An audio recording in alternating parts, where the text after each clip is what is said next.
በአብ ወወልድ ወመንፈስ ቅዱስ አሐዱ አምላክ አሜን። ሚያዝያ 2 ቀን የሚከበሩ የቅዱሳን በዓላት፦ ቅዱስ ክርስቶፎሮስ።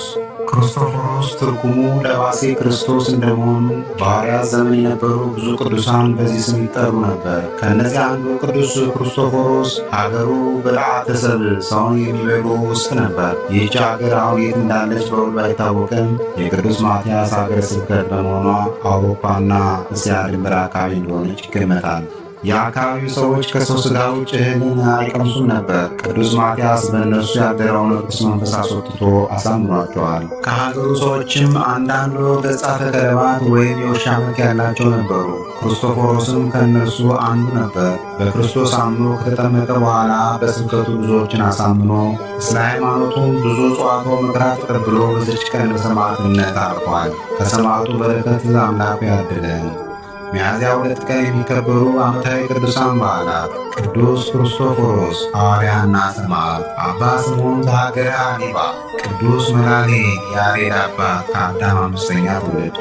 በዚህ ዕለት የሚከበሩ ወርኃዊ ቅዱሳን በዓላት፦ ቅዱስ ዮሐንስ መጥምቀ መለኮት፣ ቅዱስ ኢዮብ ጻድቅ ታጋሲ፣ ቅዱስ አቤል ጻድቅ፣ ቅዱስ አባ ጳውሊ ገዳማዊ ታላቁ፣ ቅዱስ አይሩስ ዘአንጾኪያ፣ አባ ሕርያቆስ ዘሀገረ ብንሳ፣ ቅዱስ ታዴዎስ ሐዋርያ ከ12ቱ ሐዋርያት።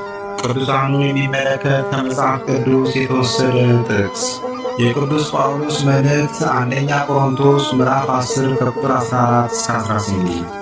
ስለዚህ ወንድሞች ሆይ ጣዖትን ከማምለክ ሽሹ፣ ልባሞች እንደመሆናችሁ እላለሁ። በምለው ነገር እናንተ ፍረዱ።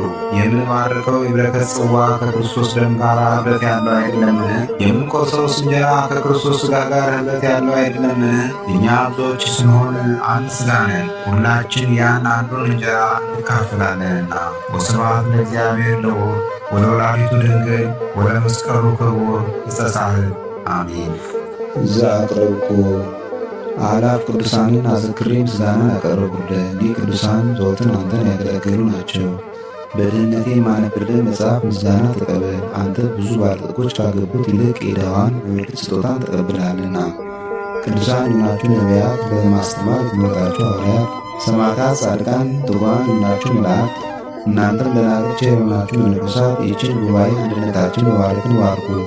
ስትባርኩም ከሕፃናቱ ጀምራችሁ እስከ ሽማግሌው ድረስ ይሁን።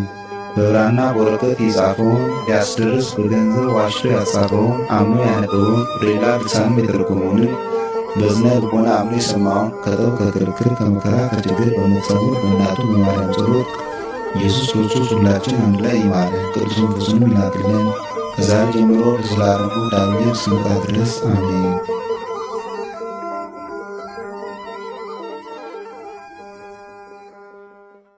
ነቢያት ወሐዋርያት ጻድቃን ወሰማዕት ደናግል ወመነኮሳት